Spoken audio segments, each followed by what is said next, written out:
कराए, सब स्नान आदि करके तैयार हुए और सीता जी का स्वयंवर देखने के लिए राम लक्ष्मण दोनों गुरुदेव के साथ गए।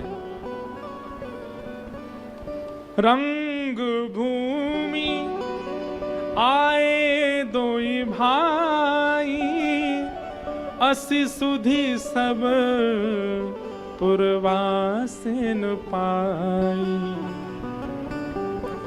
रंग भूमि में बड़े बड़े राजा आए हैं, बड़े बड़े सब धनुर्धारी आए हैं, पर जैसे ही रणभूमि में रंग भूमि में गुरुदेव विश्वामित्र के साथ राम और लक्ष्मण जी का प्रवेश हुआ, मानो पूरी रंग भूमि उन्हीं को ही देखने लग गई, उन्हीं के रूप लावण्य का दर्शन करके आनंदित होने लग गए।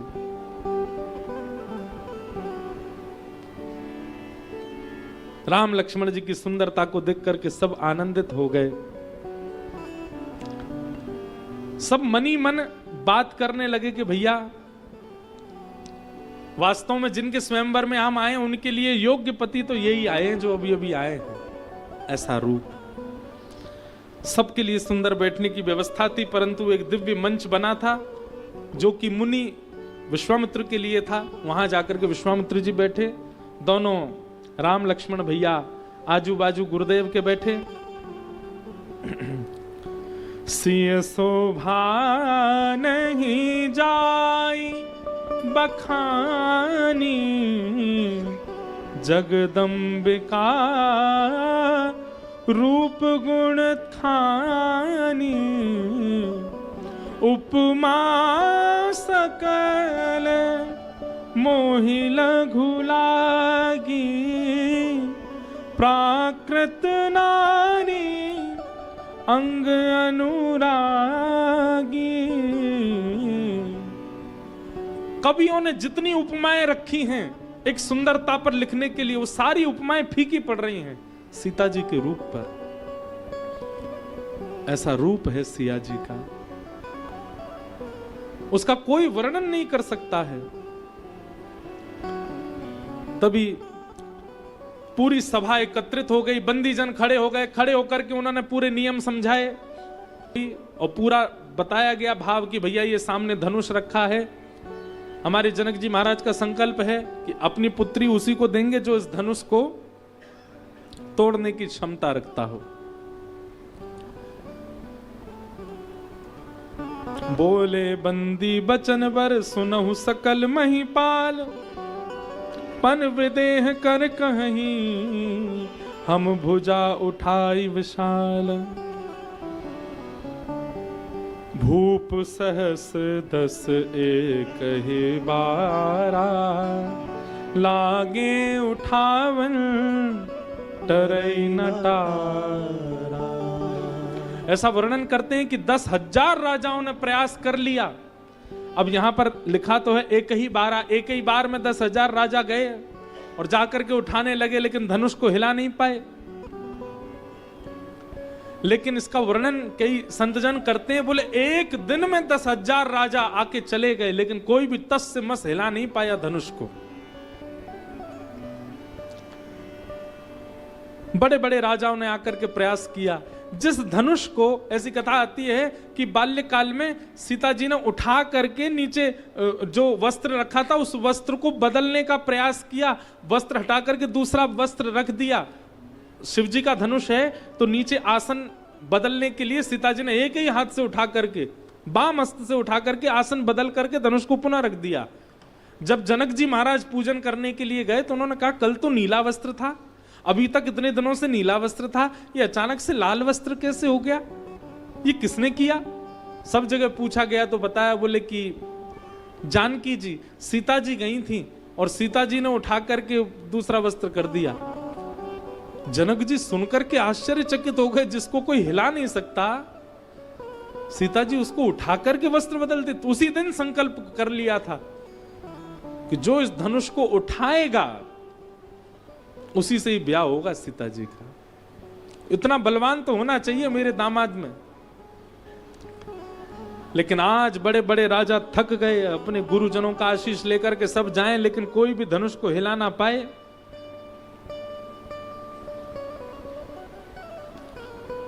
जब 10,000 राजा प्रयास करके चले गए निराश हताश होकर के बैठे हैं श्री जनक जी महाराज। और तभी अब राजा प्रयास कर रहे थे, जनक जी ने सबको रोका, बोले अब रुक जाइए, मैं समझ चुका हूं। अब जन को माखे भट मानी, वीर विहीन मही में जानी। मुझे पता लग चुका है कि अब इस धरती पर कोई वीर बचा नहीं है। आप सब लोग इतनी दूर दूर से आए, आकर के आप सबने अपना प्रयास किया, उसके लिए बहुत बहुत धन्यवाद। सबको प्रणाम किया और कहा कि अब मेरा भाग्य है, मेरी बेटी के लिए कोई योग वर नहीं है, विधाता ने जो लिखा है वही होगा। अब ऐसे मैं किसी से भी ब्याह तो नहीं कराऊंगा। आप लोग धनुष हिला तक नहीं पा रहे हैं, उठाना तो बहुत दूर की बात। ऐसे कैसे किसी से भी ब्याह करा दूं अपनी पुत्री का? कोई बात नहीं, विधाता ने शायद मेरी पुत्री का विवाह रचा नहीं है। ये बात सुनकर के तिल मिला रहे थे विश्वामित्र जी के बगल में बैठे हुए लक्ष्मण जी। राम जी तो बेचारे चुपचाप बैठे हैं, वो तो कुछ कहते नहीं है, पर लक्ष्मण जी ने जैसे ये बात सुनी, तुरंत लक्ष्मण जी अपने स्थान पर खड़े हो गए। रघुवंशिन महु जह को होई, तेहि समाज अस कहीं न कोई। हे जनक जी क्षमा कीजिएगा, पर जिस सभा में अगर कोई रघुवंशी बैठा हो, इस प्रकार का भाषण आपको नहीं देना चाहिए, इस प्रकार की वीरता का बात आपको नहीं करनी चाहिए उस सभा में। लक्ष्मण जी कहते हैं रघुवंशी युवा बैठा हो, रघुवंशी कुमार बैठा हो, यह भी नहीं, कोई दूध पीता रघुवंशी छोटा सा बालक भी यदि सभा में बैठा हो तो भी आप इस बात को नहीं कह सकते कि पृथ्वी वीर विहीन हो चुकी है। और यहां दो रघुवंशी बालक बैठे और आप कुमार बैठे और आप कह रहे हैं कि पृथ्वी भार विहीन हो गई। अरे जो तुम्हारे अनुशासन पाऊं, कंदुक एव ब्रह्मांड उठाऊं। लक्ष्मण जी महाराज कहते हैं मैं गेंद के भांति पृथ्वी को उछाल दूंगा आकाश में, यदि राम जी की आज्ञा हो जाए तो, इनकी कृपा यदि मुझ पर हो जाए तो इसी समय पृथ्वी को गेंद की तरह उछाल दूंगा। और आप कह रहे हैं कि इस पृथ्वी पर कोई वीर नहीं बचा। कांचे घट जिमिदारों फोरी, घड़े की तरह पृथ्वी को फोड़ दूंगा। सकऊं मेर मूलक जिम तोरी। आप इस प्रकार की बात कैसे कह सकते हैं?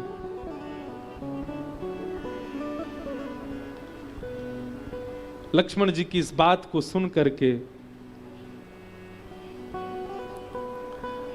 सब लोग कांपने लगे, पर अपनी समस्त बातों को कहने के बाद कि मैं पृथ्वी को गेंद की तरह उछाल दूंगा, मटके की तरह फोड़ दूंगा, अपने समस्त बल का भाव कहने के बाद श्री लखनलाल जी इशारा कहां कर रहे हैं?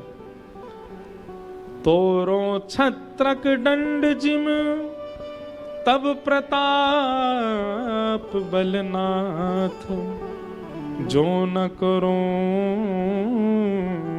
प्रभु पद शपथ, कर्ण धरो धनु भात।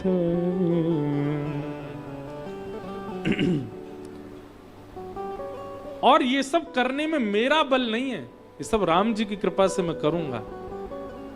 लेकिन एक बार ये आज्ञा कर तो दें, इनकी आज्ञा होते ही ये सब करने की क्षमता मैं लक्ष्मण रखता हूं। अभी बड़े भैया तो बैठे हैं, मैं तो छोटा हूं।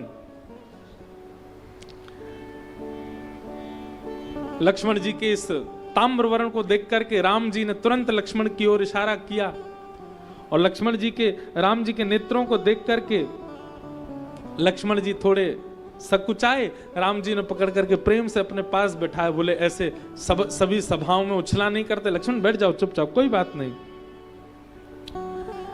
सभा पूरी शांत हो गई है, जनक जी अपने स्थान पर खड़े हैं, लक्ष्मण जी बोल करके शांत होकर बैठ गए हैं। सब राजा कुमार लक्ष्मण, एक ना तो बालक हैं ना युवा है, कुमार अवस्था के लक्ष्मण जी की इस वाणी को सुनकर के अपने स्थान पर ही धीमे धीमे कांप रहे हैं। राम जी नीची नजर करके बैठे, अब क्या कहें, हम तो कुछ कह नहीं सकते। पूरी सभा कुछ क्षणों के लिए स्तब्ध हो गई। अब क्या, राजा सब हार गए, जनक जी स्वयंवर को विश्राम करने को तैयार हैं और लक्ष्मण जी कह रहे हैं कि हमारे बैठे हुए आप ये बात कह कैसे सकते हैं, लेकिन अब क्या, अब आगे क्या होगा।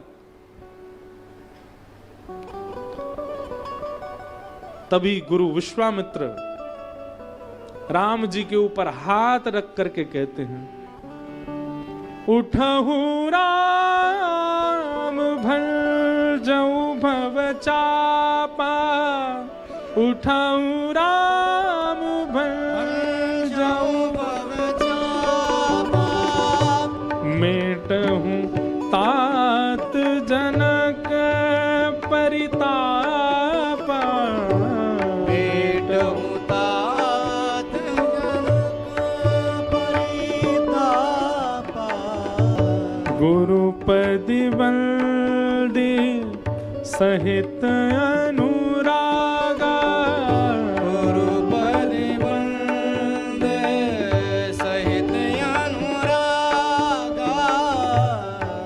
राम जी के सिर पर हाथ रख करके गुरु विश्वामित्र कहते हैं, उठाओ राम भंजऊ भव चापा, जाओ राम जाकर के इस धनुष का भंजन कर दो। जनक जी के मन में जो तीव्र वेदना हो रही है कि उनकी पुत्री के लिए योग्य कोई वीर नहीं बचा पृथ्वी पर, जाकर के उनकी वेदना दूर करो।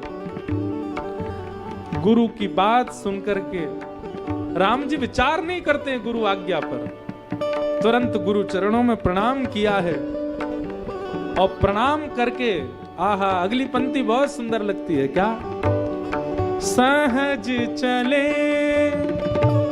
सकल जग स्वामी, सहज ही चले सकल जग स्वामी, सहज चले सकल जग स्वामी, सहज ही चले सकल जग स्वामी, मत मंजूवर कुंजर गामी, मत मंजूवर कुंजर गामी। राम जी की चाल कैसी है, बोले जैसे मतवाला हाथी, उसको ऐसा लगता नहीं है देखने में कि वो बहुत श्रम करके चल रहा है, वो सहज ही चलता है। हम लोग दौड़ करके जितनी गति पार करेंगे उतनी गति सामान्य चाल में चल करके हाथी पार कर लेता, उसकी सहज चाल ही इतनी तीव्र होती है।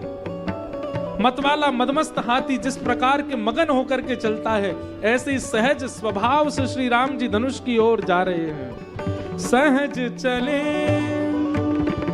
सहज ही चले सकल जग स्वामी, सहज ही चले सकल जग स्वामी, मत मंजूवर कुंजर गामी, मत मंजूवर कुंजर गामी।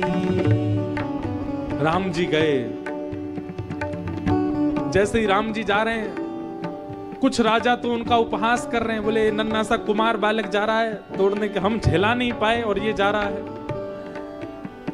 सीता सहित जितनी सखियां बैठी हैं सब मनी मन अपने इष्टों को प्रणाम कर रही हैं। हे धनुष भगवान हल्के हो जाना, हे भोलेनाथ कुछ कृपा कर देना, कैसे भी करके इनसे धनुष उठ जाए, कैसे भी करके ये धनुष को बस उठा करके सीता जी के योग्य बनने के लिए जो क्रिया हो वो कर दें। सब अपने मनी मन बड़े, कई लोग बड़े आनंद में हैं कि अब ये बहुत देर से चिल्ला रहा था लक्ष्मण, इसकी बात पर पानी फिरेगा, ये राम हिला भी नहीं पाएगा। और कई लोग प्रभु से प्रार्थना कर रहे हैं, हे प्रभु कैसे भी करके ये धनुष राम जी ही उठावें। धनुष के समीप गए हैं राम जी, और धनुष के समीप जाकर के देखो एक बात सुनिएगा, धनुष किसका है? देवादिदेव महादेव रामेश्वर भगवान का धनुष है। और महादेव अभिमान के स्वामी हैं। उनके सन्मुख यदि अभिमान से जाओगे, नष्ट कर दिए जाओगे, समाप्त कर दिए जाओगे। ये जितने भी राजा गए हैं सब अपने बल का मान करके, सब अपनी योग्यताएं मान करके धनुष के पास जा रहे हैं, इसीलिए परास्त हो गए हैं। शिव के सामने मान करके नहीं जा सकते आप। राम जी मदमस्त होकर के गए और जैसे ही धनुष के पास गए हैं, धनुष के सामने हाथ जोड़ करके गुरु ही प्रणाम मन ही मन कीन्हा, गुरु ही प्रणाम मन ही मन कीन्हा। सबसे पहले तो जाकर के राम जी ने धनुष की परिक्रमा की, परिक्रमा करके पुष्प अर्चना की, पुष्प अर्चना करके धनुष को प्रणाम किया है। मानो अपने बल का कहीं भी प्रदर्शन नहीं है, पूर्ण रूपेण दीन हो गए धनुष के आगे। शिव के आगे दीन बन के ही जाना है। रावण भी गया था कैलाश उठाने के लिए, और जैसे कैलाश उठाया महादेव के अंगुष्ठ रखते ही चीख निकल गई महाराज। उसी दिन रावण का नाश हो जाना था, वो तो पार्वती जी ने कृपा करके उसको बचवा लिया। शिव के सामने मान करके मत जाओ, शिव के सामने तो दीन बन करके जाओ। राम जी से सीखो। धनुष की परिक्रमा करके, पुष्पार्चन करके, प्रणाम करके और नेत्र बंद करके अपने गुरु का स्मरण किया, वशिष्ठ जी का स्मरण किया, गुरु विश्वामित्र को मनी मन प्रणाम किया। गुरु ही प्रणाम मन ही मन कीन्हा, गुरु ही प्रणाम मन ही मन कीन्हा। अति लाघव उठाए धनु लीन्हा, अति लाघव उठाए धनु लीन्हा। मन ही मन गुरु को प्रणाम करके, मानो जैसे कोई छोटे से तिनके को, जैसे ये पुष्प उठाने में मुझे बिल्कुल भी श्रम नहीं करना पड़ा, ऐसे ही राम जी ने तुरंत धनुष को अपने हाथ में इस प्रकार से उठा लिया है। पूरी सभा देख करके आश्चर्यचकित हो गई। हे दम के उदामिनी जिमि जब लायऊ, पुनि नव धनु मंडल सम भयऊ, लेत चढ़ावत खेचत गाड़े, काहू न लखा देख सब ठाड़े। तेहि छन राम धन्य धनु तोरा, तेहि छन राम मध्य धनु तोरा। भरे भुवन धुनि घूर कठोरा, हरे भुवन धुनि घोर कठोरा। वेदम के उदामिनी गिरि जम लयऊ, पुनि नव धन मंडल सम भयऊ, लेत चढ़ावत खेचत गाड़े, काहू न लखा देख सब ठाड़े। तेहि छन राम धन्य धनु तोरा, भरे भुवन धुनि घोर कठोरा। भरे भुवन धुनि घोर कठोरा, हरे भुवन धुनि घोर कठोरा। गुरु को प्रणाम करते ही जैसे कोई पुष्प के तिनके को उठा लेता है, ऐसे ही राम जी ने तुरंत धनुष उठाया और धनुष उठा करके बोले, जितनी देर में आकाश में बादल गरजते हैं और बिजली जितनी देर के लिए चमकती है, केवल उतनी ही देर में राम जी ने तुरंत प्रत्यंचा चढ़ाई 3 बार लगा करके, और जैसे ही खींचा बीच से धनुष भंजन हो गया। सब देखते रहे, पलक झपकते ही राम जी ने धनुष तोड़ दिया। बोलो राजा रामचंद्र भगवान की। एक बादल में गरजती हुई चमकती हुई बिजली कितनी देर रहती है? एक क्षण। कई बार बिजली चमकती और आप देखने के लिए नजर उठाते हैं, तब तक शांत हो जाती है। केवल इतनी देर में। तेहि छिन नाम मध्य धनु तोरा। इतनी देर में राम जी ने धनुष तोड़ दिया। भरे भुवन धुनि घोर कठोरा। केवल लोगों को क्या सुनाई दिया? धनुष टूटा, ये कोई नहीं देख पाया। केवल एक भयंकर आवाज हुई है संपूर्ण ब्रह्मांड में। उस आवाज को सुनकर के सब लोग अपने कान दबाने लगे। आहा। भरे भुवन घोर कठोर रव रवि बाज तजी मार्ग चले। चिकरहि दिग्गज डोल मही अहि कोल पूर्म कलमले। सुर असुर मुनि कर कान दीने। सकल विकल विचारहि को दंड खंड राम तुलसी जयति वचन उचारहि। को दंड खंड राम तुलसी जयति वचन उचारहि। को दंड खंड राम तुलसी जयति वचन उचारहि। आहा। गोस्वामी तुलसीदास जी महाराज भी वर्णन करते हुए बीच में अपनी कलम छोड़ करके जय जयकार कर रहे हैं। बोले राजा रामचंद्र भगवान की जय, मेरे प्रभु श्री राम की जय। ठाकुर जी ने इस प्रकार धनुष भंजन किया। प्रभु दोई चाप खंड मही डारे। देखी लोग सब भय सुखारे। कौशिक रूप पयो निधि पावन। प्रेम वारी अवगाह सुहावन। इस प्रकार प्रभु श्री राम ने धनुष भंजन किया और धनुष भंग होते ही सबके चित्त में सुख हुआ, परंतु आनंद की हिलोर उठ रही हैं श्री जनक सुता हमारी जानकी जी के चित्त में। जानकी जी सखियों का हाथ पकड़ के बैठी थी जब राम जी जा रहे थे, और जब राम जी ने धनुष तोड़ा तो श्री जानकी जी इतनी आनंद में पड़ गई, इतनी आनंद में आ गई कि सखियों को खींच करके अपने हृदय से लगाने लगी, आनंद में भर गई हैं। सीता जी वरमाला लेकर के राम जी की ओर जा रही हैं। देवता सब सुमन बरसा रहे हैं। जनक जी के नेत्रों से अविरल प्रेम अश्रु बहक रहे हैं।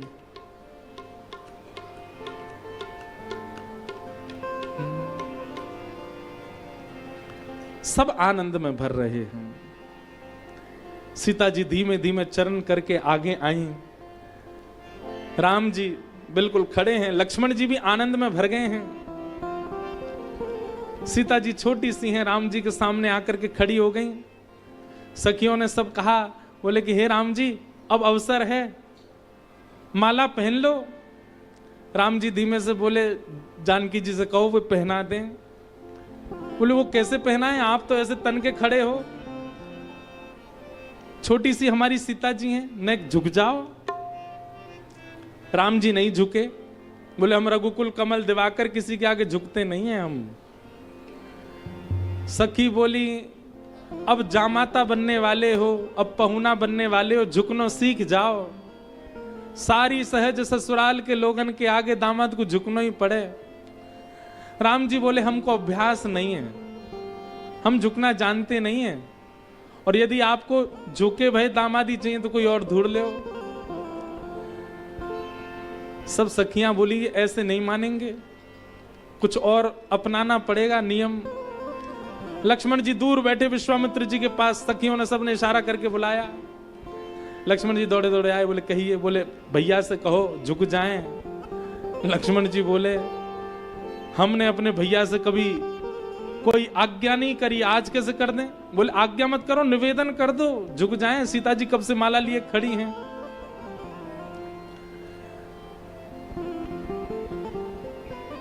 लक्ष्मण जी ने कान में कही भैया ने झुक जाओ। बोले चुप रहो, हमसे मत कहो और खुद भी मत झुको, खड़े रहो चुपचाप।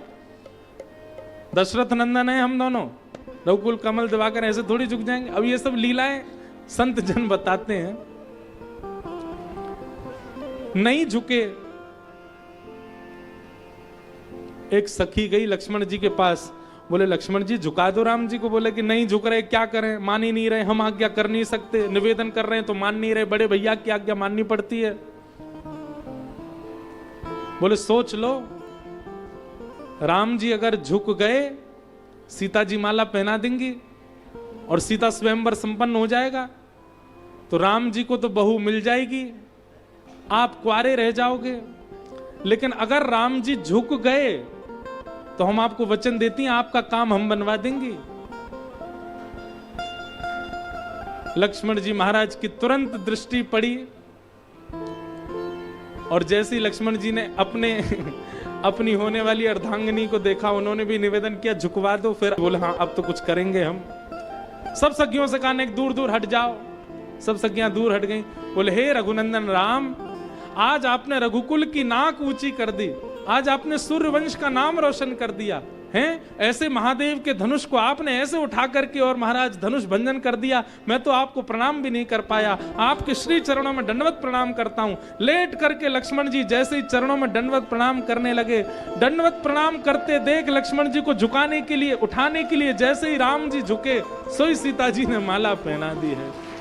बोलो सियावर रामचंद्र की।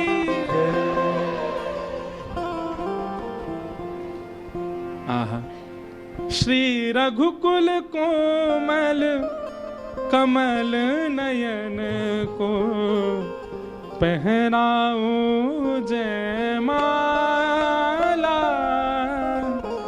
पहनाओ जयमाला। सबने रामलीला का दर्शन चरित्र देखा ही है। हमारे भारत के बड़े अच्छे सुधी कवि, उनकी ये रचना कितनी सुंदर है। यह पुण्य मुहूर्त स्वर्णिम अवसर फिर नहीं आने वाला, पहराओ जयमाला। हमारे हिंदू वैदिक समाज में एक बात सत्य बताएं, विवाह में जयमाला पहनाने का कोई रिवाज नहीं है। ये जो विवाहों में वर वधू एक दूसरे को माला पहनाते, ऐसा कोई नियम नहीं है। ये तो केवल स्वयंवर में नियम होता था कि जो राजा प्रिय लग जाए उसको कन्या माला पहना करके चुन लेती थी कि इससे हमारा ब्याह होगा। अब उसी को लोगों ने सिया राम जी की परंपरा से प्रारंभ किया। फिर वो जयमाला का प्रसंग होता है विवाहों में, बाकी उसका कोई नियम है नहीं। नियम केवल फेरे और विवाह उसी से संपन्न होता है। सीता जी ने जयमाला पधराई और श्री राघव जी जयमाला पहन करके अत्यंत आनंदित हो गए हैं। आहा,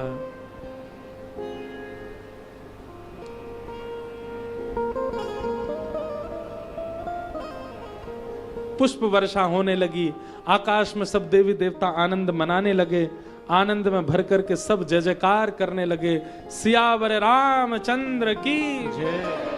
जनक जी आनंदित हो गए और यहाँ अब आगे फिर विवाह का प्रसंग सब प्रारंभ हुआ। आज मिथिला नगरिया निहाल सखियां, चारों दुल्हा में बड़का कमाल सखियां। चारों दुल्हा में बड़का कमाल सखिया। चारों दुल्हा में बड़का कमाल सखियां। चारों दुल्हा में बड़का कमाल सखिया। आज मिथिला नगरिया निहाल सखियां। आज मिथिला नगरिया निहाल सखिया। आज मिथिला नगरिया भी निहाल सखियां। आज मिथिला नगरिया निहाल सखिया। ओ चारों दुल्हा में बड़का कमाल सखियां। चारों दुल्हा में बड़का